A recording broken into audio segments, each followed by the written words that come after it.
Good morning guys और आपके क्रिक exam channel में आप सभी का स्वागत है। तो आज के इस वीडियो में 8 जून के इंपॉर्टेंट करंट अफेयर्स को हम लोग कवर करने वाले हैं। तो देखिए, पहला और बड़ा इंपॉर्टेंट क्वेश्चन है कि हाल ही में किसे विश्व बैंक शिक्षा सलाहकार के रूप में नियुक्त किया गया। तो आंसर होगा रणजीत सिंह डिसाले को। तो अभी रणजीत सिंह डिसाले को अभी जून 2021 से जून 2024 तक विश्व बैंक शिक्षा सलाहकार नियुक्त किया गया है। अच्छा, रणजीत सिंह डिसाले, इनका नाम आपने पहले जरूर सुना होगा और अगर हमारा डेली करंट अफेयर्स का लेक्चर आप देखते होंगे तो कई बार इनका नाम मैं आपको रिवाइज करा चुका हूं। कहां सुना था आपने इनका नाम? जब 2020 का गोल्डन टीचर अवार्ड इन्हें मिला था और ये अवार्ड जीतने वाले ये पहले भारतीय बने थे। तो अब ये वर्ल्ड बैंक के द्वारा शुरू किए गए कोच प्रोजेक्ट पर काम करेंगे। शिक्षक व्यावसायिक विकास में सुधार करके देशों को सीखने में तेजी लाने में मदद करना। और यह है कहां से? ये महाराष्ट्र के सोलापुर जिले से हैं रणजीत सिंह डिसाले। बाकी देखो, डॉक्टर पैट्रिक अमोत, ये नाम भी इंपॉर्टेंट है। वर्ल्ड हेल्थ ऑर्गेनाइजेशन के कार्यकारी बोर्ड के ये नए अध्यक्ष बन गए। किनकी जगह आए? डॉक्टर हर्षवर्धन की जगह। और ये है कहां से? ये केन्या से हैं। और वैसे अभी केन्या की पहली महिला चीफ जस्टिस कौन बनी थी? मार्था कूम, वो नाम भी याद रखो। बाकी प्रदीप चंद्रन नायर ये असम राइफल्स के 21वें महानिदेशक बने और Jagjit Pavadia international narcotics control board की अध्यक्ष बनी है ये। और इंटरनेशनल नारकोटिक्स कंट्रोल बोर्ड का हेडक्वार्टर मिलेगा वियना, ऑस्ट्रिया में। देखो, वर्ल्ड बैंक की बात करेंगे, इसके अध्यक्ष कौन है? डेविड मालपास हैं और इसका हेडक्वार्टर मिलेगा आपको वॉशिंगटन डीसी में। बढ़ते हैं आगे। अच्छा, फिर बताइए, अभी हाल ही में किसे nature TTL photographer of the year 2021 award से सम्मानित किया गया? तो आंसर होगा थॉमस विजयन को। तो ये केरल से बिलोंग करते हैं थॉमस विजयन, जो अब कनाडा में बस गए हैं। और इन्होंने एक पेड़ से चिपके एक औरंगुटान की तस्वीर के लिए साल 2021 का नेचर टीटीएल फोटोग्राफी अवार्ड जीता है। और इनकी इस तस्वीर का टाइटल है the world is going upside down. और इसमें इन्हें 1500 पाउंड यानी कि लगभग 1.5 लाख रुपए की पुरस्कार राशि इन्हें मिली है। बाकी ऐश्वर्या श्रीधर का नाम आपने सुना होगा। Wild life photographer of the year 2020 का खिताब जीतने वाली ये पहली भारतीय महिला बनी थी। बाकी डेविड डायोप अंतरराष्ट्रीय बुकर पुरस्कार 2021 जीता है इन्होंने अपने novel at night all blood is black के लिए। और doctor D Nageshwar Rudolf Schindler पुरस्कार जीतने वाले ये पहले भारतीय बने। 2-3 नाम मैं आपको और बताता हूं, जैसे कि नुक्लू फॉर्म का नाम आप याद रखो। अभी व्हिटली अवार्ड 2021 इन्होंने जीता, जिसको ग्रीन ऑस्कर भी कहते हैं। इन्होंने अमूर फॉल्कन के संरक्षण के लिए यह अवार्ड जीता। ये नागालैंड से हैं और ये अवार्ड जीतने वाले ये पहले भारतीय बने। तो मोस्ट इंपॉर्टेंट इनका नाम है। बाकी डॉक्टर ताहिरा कुतुबुद्दीन का नाम याद रखो। अरब वर्ल्ड नोबेल पुरस्कार जीतने वाली ये पहली भारतीय बनी है। जैन गुडॉल टेम्पल्टन पुरस्कार 2021 इन्होंने जीता था, तो ये भी ध्यान रखना। बढ़ते आगे। फिर बताइए, 60वीं सीनियर राष्ट्रीय एथलेटिक्स चैंपियनशिप का आयोजन कहां पे किया जाएगा? तो आंसर होगा पटियाला में। तो ये नेशनल सीनियर एथलेटिक्स चैंपियनशिप है और इसका ये 60वां एडिशन होगा। कहां पे होगा? ये पटियाला पंजाब में होगा। कब होगा? ये 25 से 29 जुलाई तक होगा। और अगर कोई टोक्यो ओलंपिक में क्वालिफाई करना चाहता है तो ये उसका आखिरी चांस होगा, ये उसके पास आखिरी अपॉर्चुनिटी है। अब टोक्यो ओलंपिक को क्वालिफाई करने की बात आती है तो 4 नाम आपको याद रखने हैं। अभी फवाद मिर्जा ये पहले भारतीय घुड़सवार बने टोक्यो ओलंपिक में क्वालिफाई करने वाले। उसके अलावा नेत्रा कुमानन टोक्यो ओलंपिक में क्वालिफाई करने वाली पहली नाविका बनी। भवानी सिंह का नाम याद रखो, टोक्यो ओलंपिक में क्वालिफाई करने वाली पहले ये। विनेश फोगाट का नाम याद रखो, टोक्यो ओलंपिक में क्वालिफाई करने वाली ये पहली पहलवान बनी है। अच्छा चलो, एक प्रश्न का जवाब दो। इस साल जो खेलो इंडिया यूथ गेम्स होंगे आपके, वो उसका 4था एडिशन होंगे कहां पे? हरियाणा के पंचकुला में होंगे। ये नवंबर में होंगे। पहला आपका हुआ था 2018 में दिल्ली में, दूसरा पुणे में हुआ था, तीसरा गुवाहाटी और अब होंगे पंचकुला में। और अगर खेलो इंडिया यूनिवर्सिटी गेम्स की बात करेंगे तो ये इस साल होने हैं कर्नाटक में। इससे पहले 2020 में ये हुए थे, जब इसका पहला संस्करण हुआ था उड़ीसा के भुवनेश्वर में। और अभी आपको याद होगा एशियन बॉक्सिंग चैंपियनशिप 2021 हुई थी। होनी तो पहले ये दिल्ली में थी, लेकिन कोविड-19 के कारण फिर ये दुबई में हुई। और जब ये दुबई में हुई तो भारत कौन से स्थान पे रहा? तीसरे स्थान पे रहा 15 मेडल के साथ। 15 मेडल में से 2 गोल्ड जीते थे भारत ने और तीसरे स्थान पे रहा था। पहले स्थान पे था उज्बेकिस्तान, उसने 18 मेडल जीते थे। तो याद रखना, 60वीं सीनियर राष्ट्रीय एथलेटिक्स चैंपियनशिप का आयोजन कहां पे किया जाएगा? पटियाला में। अच्छा, एथलेटिक्स से अगर मैं आपसे पूछूं वर्ल्ड एथलेटिक्स का हेडक्वार्टर कहां पर है बताओ? तो आंसर होगा मोनाको में। इसके प्रेसिडेंट है सेबेस्टियन कुए। तो ये भी ध्यान रखना, बढ़ते आगे। फिर बताइए, हाल ही में विश्व समुद्र दिवस यानी कि वर्ल्ड ओशियन डे ये कब मनाया गया? तो आंसर होगा 8 जून को। तो हर साल 8 जून को मनाया जाता है ये विश्व महासागर दिवस, या आप इसे बोल दीजिए वर्ल्ड ओशियन डे। और इसे मनाने का उद्देश्य क्या है? तो महासागरों के महत्व और इसमें बढ़ रहे प्रदूषण और उसके खतरों और समंदर के संरक्षण के प्रति लोगों में जागरूकता फैलाने के उद्देश्य से हर साल यूनाइटेड नेशन ये 8 जून को वर्ल्ड ओशियन डे के रूप में मनाता है। और इस बार की थीम क्या रही? The ocean life and livelihoods. इसके अलावा याद रखना 8 जून को हम वर्ल्ड ब्रेन ट्यूमर डे भी मनाते हैं। अच्छा, अब जून में कौन कौन से इंपॉर्टेंट डे हम मना चुके हैं? तो देखो, 1 जून को हमने वर्ल्ड मिल्क डे के रूप में मनाया, 1 जून को ही ग्लोबल डे ऑफ पेरेंट्स मनाया, 2 जून को तेलंगाना का स्थापना दिवस होता है और 3 जून को वर्ल्ड बाइसिकल डे मनाया था। अभी 5 जून को वर्ल्ड एनवायरनमेंट डे मनाया और अभी 7 जून को हमने वर्ल्ड फूड सेफ्टी डे के रूप में मनाया था। और अभी 8 जून को वर्ल्ड ओशियन डे और वर्ल्ड ब्रेन ट्यूमर डे मना रहे हैं। तो ये आपको अभी तक जून के सारे इंपॉर्टेंट डेज हम मना चुके हैं, ये याद रखने हैं। फिर बताइए, अभी हाल ही में किस राज्य ने कोविड-19 टीकों की खुराक लेने के लिए गुलाबी बूथ शुरू किए हैं? तो आंसर होगा उत्तर प्रदेश ने। तो अभी उत्तर प्रदेश सरकार ने राज्य में महिलाओं को कोरोना वायरस के टीके की एक खुराक लेने के लिए प्रोत्साहित करने के लिए ये विशेष गुलाबी बूथ शुरू करने का निर्णय लिया।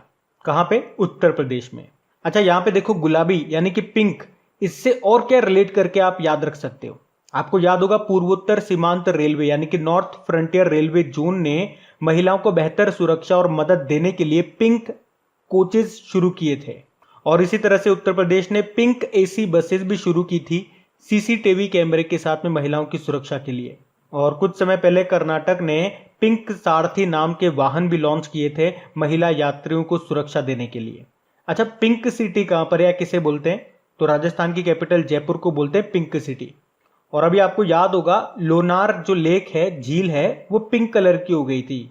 तो ये लोनार लेक है कहां पे? महाराष्ट्र में है। बाकी अभी केरल ने स्मार्ट किचन योजना शुरू की, मध्य प्रदेश ने अंकुर योजना शुरू की और कर्नाटक ने आकांक्षा पोर्टल शुरू किया था। बात यहाँ पे उत्तर प्रदेश की है, तो ये रहा मैप में उत्तर प्रदेश। देखो, उत्तर प्रदेश की कैपिटल लखनऊ है और लखनऊ किस नदी के किनारे स्थित है? तो गोमती नदी के किनारे।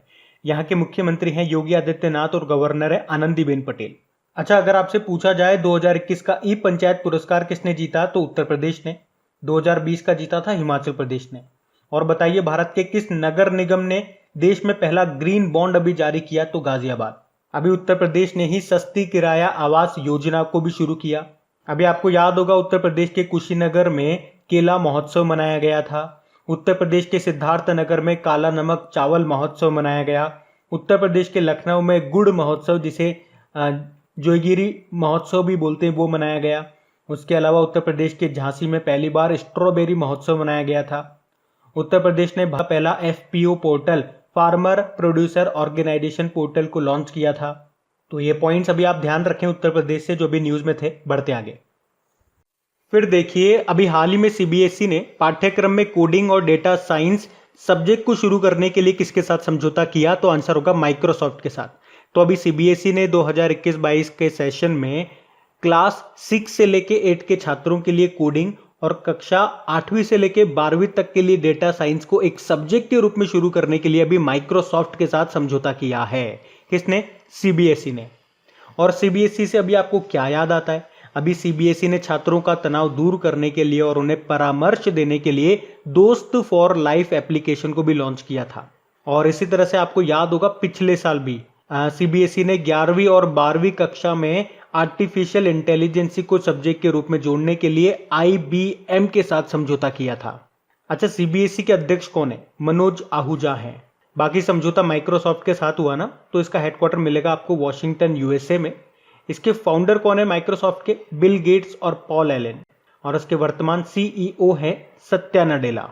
बाकी टीसीएस के सीईओ कौन है? राजेश गोपीनाथन है, जिसका हेडक्वार्टर मिलेगा आपको मुंबई में।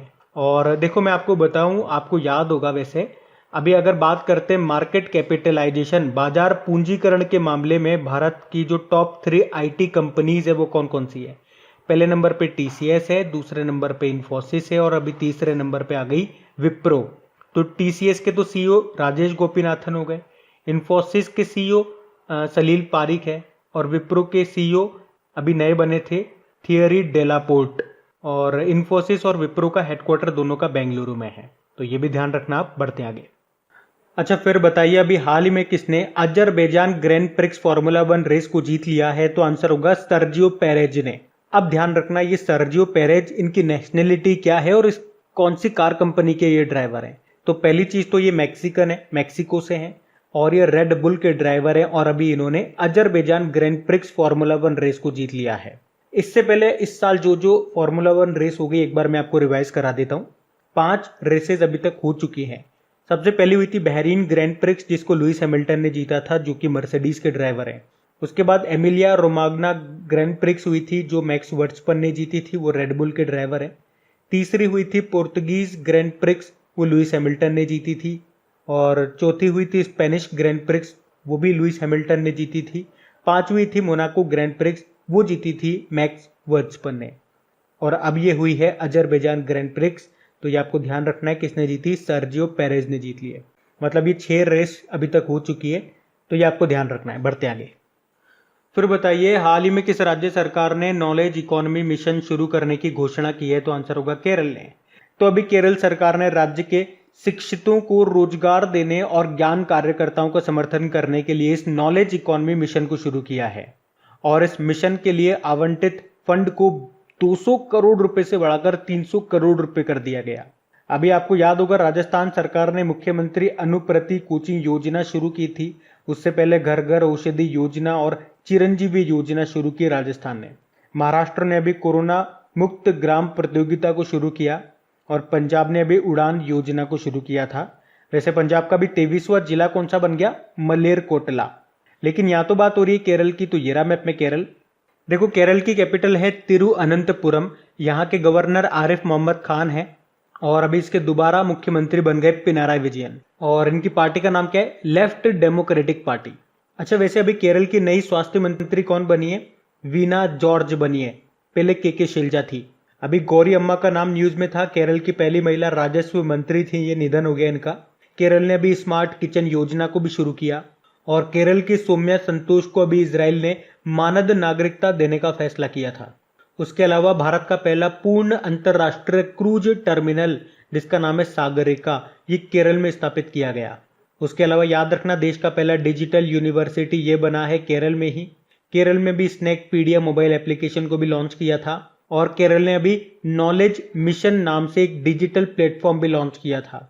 और क्वेश्चन में जो हम पढ़ रहे हैं ये है नॉलेज इकोनॉमी मिशन। उसके अलावा याद रखना, केरल के कोझिकोड में ही जेंडर पार्क भी स्थापित किया जाएगा, और भारत का पहला श्रम आंदोलन संग्रहालय ये केरल के अलापुझा में शुरू किया जाएगा। अभी केरल में ही 1 स्कूल 1 IAS योजना भी शुरू की गई। आर्या राजेंद्रन का नाम भी याद रखो, ये प्रश्न तो एग्जाम में भी आ चुका है। ये देश की सबसे युवा मेयर बनी थी। एक्चुअली में केरल के तिरुअनंतपुरम में ये पार्षद चुनी गई है, और देश की पहली सौर ऊर्जा से चलने वाली मिनी ट्रेन का उद्घाटन भी किया गया था केरल में। देखो, केरल में अगर क्लासिकल डांस की बात करेंगे तो कथकली और मोहिनी अट्टम आपको याद रखना है। साइलेंट वैली ये भी आपको केरल में मिलेगा, और जो केरल है ये लिटरेसी और लिंगानुपात सेक्स रेशो दोनों में नंबर 1 पे आता है। यहाँ का स्टेट एनिमल हाथी है, स्टेट बर्ड ग्रेट हॉर्नबिल है, और यहाँ का राजकीय फल क्या है? कटहल, जैक फ्रूट। वैसे जैक फ्रूट ये आपका तमिलनाडु का भी है, और ये बांग्लादेश का भी और श्रीलंका का भी नेशनल फ्रूट है, तो ये भी आप ध्यान रखें। बढ़ते आगे। फिर बताइए अभी हाल ही में भारतीय नौसेना का हाइड्रोग्राफिक सर्वेक्षण जहाज INS संध्याक ये कहां से सेवा मुक्त डीकमीशन किया गया? तो आंसर होगा विशाखापत्तनम। तो अभी भारतीय नौसेना के स्वदेशी रूप से डिजाइन और निर्मित हाइड्रोग्राफिक सर्वेक्षण जहाज, जिसका नाम है INS संध्याक, इसको अभी विशाखापत्तनम से डीकमीशन कर दिया गया है। इसे 1981 में सेना में शामिल किया गया था। अब आप देख लीजिए, 40 सालों के बाद ये रिटायर्ड हो गया है, यानी कि सेवा मुक्त हो गया है।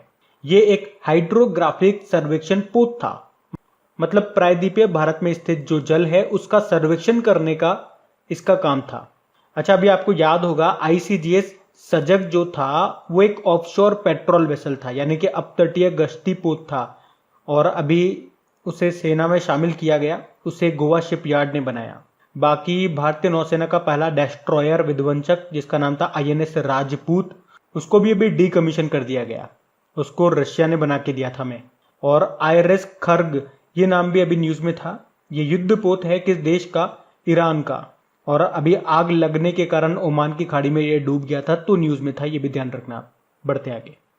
फिर बताइए, हाल ही में अफ्रीकी संघ ने सैन्य तख्तापलट के बाद किस देश की सदस्यता को निलंबित कर दिया? तो आंसर होगा माली। तो अभी हाल ही में हुए सैन्य तख्तापलट के जवाब में अफ्रीकन यूनियन ने माली की सदस्यता निलंबित कर दी है। और अफ्रीकी संघ ने माली में एक नागरिक नेतृत्व वाली लोकतांत्रिक सरकार के लिए दबाव डाला है।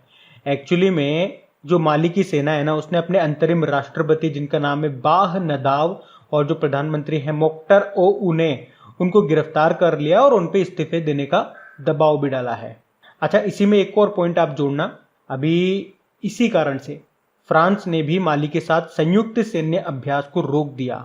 अब बात माली की है तो ये रहा मैप में माली, इसकी कैपिटल बमाको है।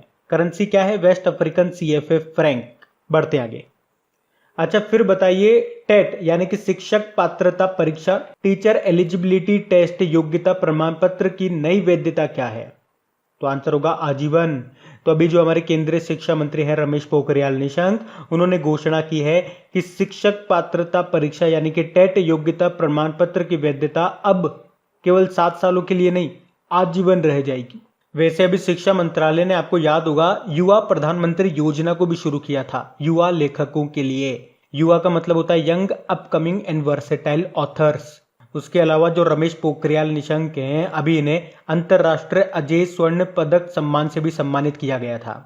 उसके अलावा अभी कनाडा का साहित्य गौरव सम्मान भी मिला इनको। और आपको याद होगा पिछले साल नवंबर की ये बात है, इन्हें वायतन लाइफ टाइम अवार्ड भी दिया गया था भारत में साहित्य के क्षेत्र में उनके योगदान के लिए। तो ये सब पॉइंट ध्यान रखना आप। पढ़ते आगे। अच्छा, फिर बताइए, अभी हाल ही में उत्तर प्रदेश मानवाधिकार आयोग यानी कि Uttar Pradesh human right commission का अध्यक्ष किसे नियुक्त किया गया? तो आंसर होगा बालकृष्ण नारायणन को।